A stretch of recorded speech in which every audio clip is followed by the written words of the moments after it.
कुशाग्रा। हाँ जी, कुशाग्रा। हारिस भाई, मैं आपको सुन रहा था, जी, जी। सुनता था बहुत पहले से। अच्छा। और लॉकडाउन में आपने मुझे आरएसएस से हटा दिया। मैं वहाँ का, जैसे बस्ती प्रमुख होता है ना, बस्ती बस्ती प्रमुख क्या प्रमुख, होता है? बस्ती प्रमुख मतलब एक पूरे जॉनियर का, एक पूरे जोन का हेड, एक मतलब एक पूरी बस्ती का हेड अच्छा, वो था। आरएसएस तो में। मैं आपको सुना, मैंने कहा यार ये बढ़िया आदमी है, ये तो मोमडनों की एस्टेसी करता है, बढ़िया है, इसको सुनना चाहिए। फिर कुछ दिनों बाद आप जो है हिंदुओं पे आ गए। जब आप हिंदुओं पे आ गए, फिर मैंने देखा कि ठीक है, इन पे भी बात देखते हैं। जब मैंने उसको स्टडी किया, तो जब स्टडी किया तो मुझे लगा कि यार ये सही है, और धीरे धीरे मैं रैशनल बन गया। तो ये थैंक्स टू यू कि मैं अब और दोनों चीज़ों को सोच के काम करता हूँ। मुझे बड़ी खुशी हुई सर आपकी ये बात सुन के, क्योंकि हमें आप जो जो हमारी इंडियन कम्युनिटी के जो थोड़े जो इस साइड पे होते हैं ना, उनसे गालियाँ ही पड़ती हैं हमेशा।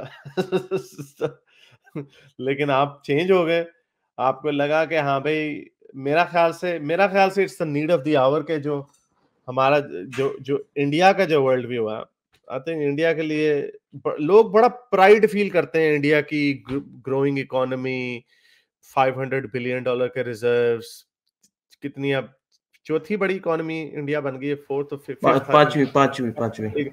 which is something to be proud of, but you have to remember कि वो आगे गई है for secular principles, democratic principles की वजह से। वो जो इंडिया, जो फाउंडिंग फादर्स ने इंडिया जो बनाया था, वो आगे गया।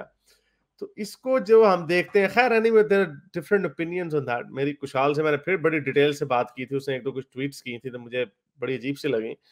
तो ही सेड कि नहीं, ये वाले जो इवेंट्स हैं ये लगते ज्यादा हैं, लेकिन ये विद टाइम दूर हो जाएंगे। That's what he thinks. I hope he is right.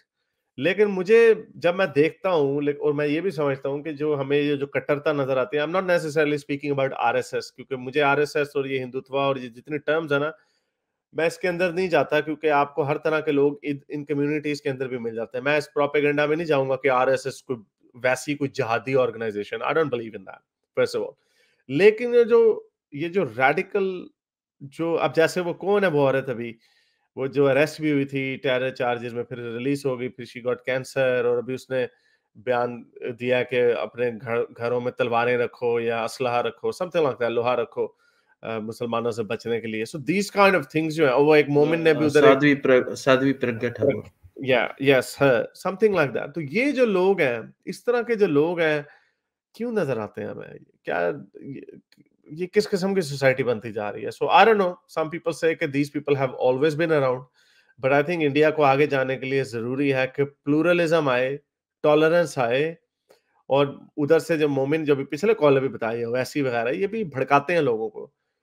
अ, इस्लाम जाएगा, लेकिन उधर से टोनपना भी जाना चाहिए। इस्लाम को तो हम निकालने की कोशिश कर रहे हैं एज एक्स मुस्लिम्स, लेकिन हारिस भाई, टोनपना। एक चीज है ना कि जो आपका रेडिकलाइजेशन इन हिंदुज्म आप देखते हो, ठीक है, उसकी एक बहुत बड़ी वजह इस्लाम भी है, इंडिया के अंदर या वर्ल्ड में भी। ठीक है, आप रेडिकलाइजेशन जो देखते हो हर कंट्री में, चाहे वो फ्रांस में है या किसी में भी है, वो पहले अटैक करते हैं, फिर एक शेल्फ में चले जाते हैं, ये उनका होता है। पर मैं बेसिकली ये बोलना चाह रहा हूँ कि मैं पहले सोचता था कि मोहम्मदन गलत हैं या फिर इस्लाम गलत है, और मैंने कई ऐसे मोहम्मदन देखे। आपके आपके मेरे को एक दोस्त ने बताया, शाकिर नाम था उसका, तो शाकिर ने मुझे बताया, शाकिर पहले कभी वंदे मातरम और ये सब जो हमारी नेशनलिटीज हैं या फिर हमारा जो नेशनली पावर्स हैं, उनको वो कहता था नहीं ये कुरान तो नहीं है। फिर वो नेशनल बन गया, वो इंडिया की बात करने लगा, इंडिया के यूनिफिकेशन की बात करने लगा, प्राउड करने लगा। फिर भी हमारा ग्रुप उसको गालियां ही बकता था, ठीक है, क्योंकि पहले वो वैसे था। तो मेरे को लगा कि हमें चेंज होना बिकॉज ही वाज अ चाहिए। मुस्लिम, क्योंकि वो नहीं, मुसलमान था। क्योंकि वो पहले वो कट्टर मुस्लिम था ना, प्रो नहीं कट्टर यानी मुस्लिम उसने था। इस्लाम छोड़ दिया, फिर भी उसको गालियां देते थे। नहीं नहीं, इस्लाम नहीं, जैसे कि पहले वो ये करता था कि आप जैसे मैं बैठा हुआ हूँ, हम बात कर रहे हैं, एन एन कोई सा भी स्टेप आया तो उसमें गलतियां ही निकालता था, गवर्नमेंट में कुछ बनाया तो उसमें गलतियां ही निकालता था कि ये नहीं कर रही, ये नहीं कर रही है। फिर वो धीरे धीरे आपकी वीडियोस उसने मुझे रेफर की कि यार इसको सुनाकर मैं धीरे धीरे सुधर रहा हूँ। पर जो हमारा ग्रुप था उसको आज भी उसी टोन से देखता है। तो ये एक चीज है, जब आदमी सुधरता है, ठीक है, जब आप आपकी वीडियो सुनकर कोई एक्स मुस्लिम बनता है, पर एक प्रोस्पेक्ट वो बना रहता है सामने वाले का कि ये मुस्लिम है, और वो मुस्लिम से हेटरेट नहीं होनी चाहिए, इस्लाम से आप हेटरेट करो या फिर किसी उसकी करनी से हेटरेट करो, उससे मत हेटरेट करो, क्योंकि बुद्धा उससे ने भी बहुत उससे भी ये मैं फलसफे को थोड़ा सा रिफाइन कर दूं, लोग हमें समझते हैं कि बहुत ही फिर हम बेंड ओवर बैकवर्ड्स कर जाते हैं। देखें, आइडिया जो है वो ठीक है, वो इस्लाम सबसे गंदा आइडिया है। इस्लाम एक आइडियोलॉजी है, उसके अंदर गंदी बातें हैं। उन चीजों को, आइडियाज को टारगेट करें, उससे क्या होता है, अ, मुसलमान समझता है कि उसके ऊपर अटैक हो रहा है, वो इसको पर्सनल ले जाता है।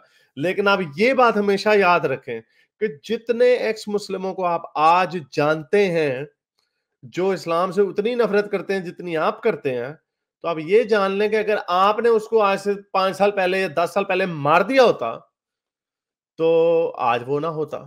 और आप देख लें, लोग बदलते हैं, लोग बदलते हैं, लोग एथियस्ट भी होते हैं, लोग हिंदू से मुसलमान भी हो जाते हैं, मुसलमान से हिंदू भी हो जाते हैं। इसलिए हमने सिर्फ एक काम, जो हमारा पहला स्टेप है, वो ये काम है, टॉलरेंस लेवल मुसलमानों के अंदर बढ़ाना। कि अब जितनी तनकीद इस्लाम के ऊपर हो रही है, जिस तरह क्रिश्चियनिटी को बर्दाश्त करना आ गया, मुसलमानों को भी बर्दाश्त करना सिखाया जा रहा है। आज से 30 साल पहले ऐसा नहीं होता था। सलमान रुश्दी के ऊपर फतवे आ गए थे, अब इतने लोग इस्लाम की धज्जियां उड़ाते हैं, मुसलमान छलांगे मारते हैं, लेकिन अब इतनी तनकीद हो रही है कि मुसलमान कुछ नहीं कर पा रहे। तो बहरहाल बहुत शुक्रिया, मुझे बड़ा अच्छा लगा आपसे बात करके। एक आई एम एक वेरी एक हैप्पी। एक इंसिडेंट बता देता हूं मैं कि 2019 में कुछ हमारे दंगे हुए दिल्ली के अंदर। तो वहाँ मैं जिस एरिया में रहता हूँ वो प्रॉपरली हिंदू एरिया है, और मेरे पास में 2 ही घर हैं। तो सब जितनी भी मुस्लिम फैमिली थी मैं अपने घर में लाया, ऊपर वाली बिल्डिंग्स में उन्हें रखे, क्योंकि हमारे प्रोस्पेक्ट चल रहे थे जो कि एक कट्टर ग्रुप था कि आग लगा देंगे इनके घरों को या जिसको भी। तो बाद में मैंने उन्हें रात को 2-3 बजे के करीब निकाल दिया, और जहाँ उनका मुस्लिम रहते थे वहाँ भेज दिया। उसके बाद वो शिफ्ट हो। आज अगर मैं उनके घर जाता हूँ, वो इतना रिस्पेक्ट करते हैं जितना मेरी खुद की कम्युनिटी के लोग नहीं करते।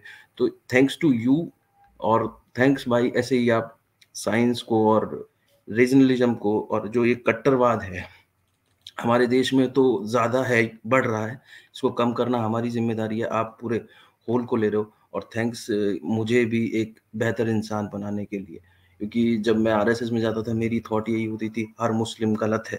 मैं एपीजे अब्दुल कलाम और जो हमारे जो लीडर रहे हैं, जिन्होंने आपकी आज़ाद हिंद फोर्स में सबसे बड़े रहे हैं, he is a Rajput Mohammedan Muslim, तो उनको भी मैं गलत मानता था, मैं अच्छा नहीं मानता था। पर एपीजे अब्दुल कलाम और ये बाकी जो हमारे लीडर्स रहे हैं, जैसे कि हमारे जो पहले खान अब्दुल गफ्फार खां पहले शिक्षा मंत्री रहे थे, मैं उनको भी नहीं पढ़ता था। मैंने कहा यार इनकी वजह से हमारी हिस्ट्री में ये सब चीज़ें आई हैं। तो थैंक्स टू यू कि मैं एक रीजनल इंसान बन सका। अब मैं थॉट प्रोसेस को सीधा लेता हूँ और मिडिल पाथ पे चलने की कोशिश करता हूँ। Thank you sir. बहुत शुक्रिया आपका। Thank you very much. आप जैसे लोगों की वजह से बड़ा खून बढ़ता है हमारा। बहुत शुक्रिया आपका। थैंक पीपल, यू सी, आप लोग जब कहते हैं ना यार कुछ नहीं हो रहा, पता नहीं, मुझे तो एक बंदा भी अगर अपना माइंड चेंज कर लेता है किसी भी वजह से, आई डोंट नो, दैट इससे बड़ा मेडल ना और कोई नहीं होता। ये पीछे जब 5-6 मेडल लटक रहे हैं ना, 4-5 ट्रॉफियां, एनीवे, ये एक कॉल जो है ना, इन सारी ट्रॉफियों से ज्यादा उसकी वैल्यू है।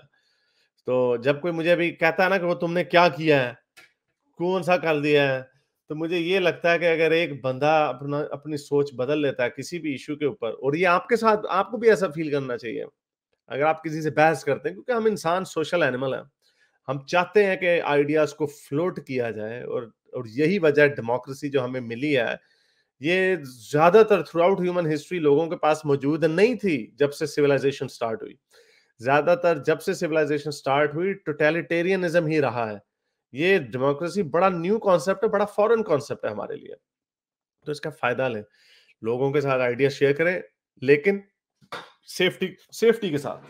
अगर सेफ नहीं है तो फिर पंगा लेने की जरूरत नहीं, अपनी सेफ्टी को कॉम्प्रोमाइज नहीं करना। लेकिन जब लोग बदलते हैं तो कोई पता नहीं, ये लड़का जो है कल को अगर दूसरे एको चेंबर में चला जाता जहां पे नफरत सिखाई जाती है, तो क्या पता कुछ किसी को मार भी देता। तो ये सारी चीजें हो सकती हैं हमारी दुनिया में। जो आप सुनते हैं किसी ने दंगे में किसी को मार दिया, उन सारों के पीछे कोई ना कोई कहानी होती है। वो रेडिकलाइज होते हैं। वो जिस बंदे ने न्यूजीलैंड में 40 मुसलमानों को मारा था 42 के 52 को, उसके पीछे पूरा एक सोच थी। वो इसी तरह के कुछ यूट्यूबरों को सुनता था, फार राइट विंग के लोगों को। तो ये बड़ा जरूरी है।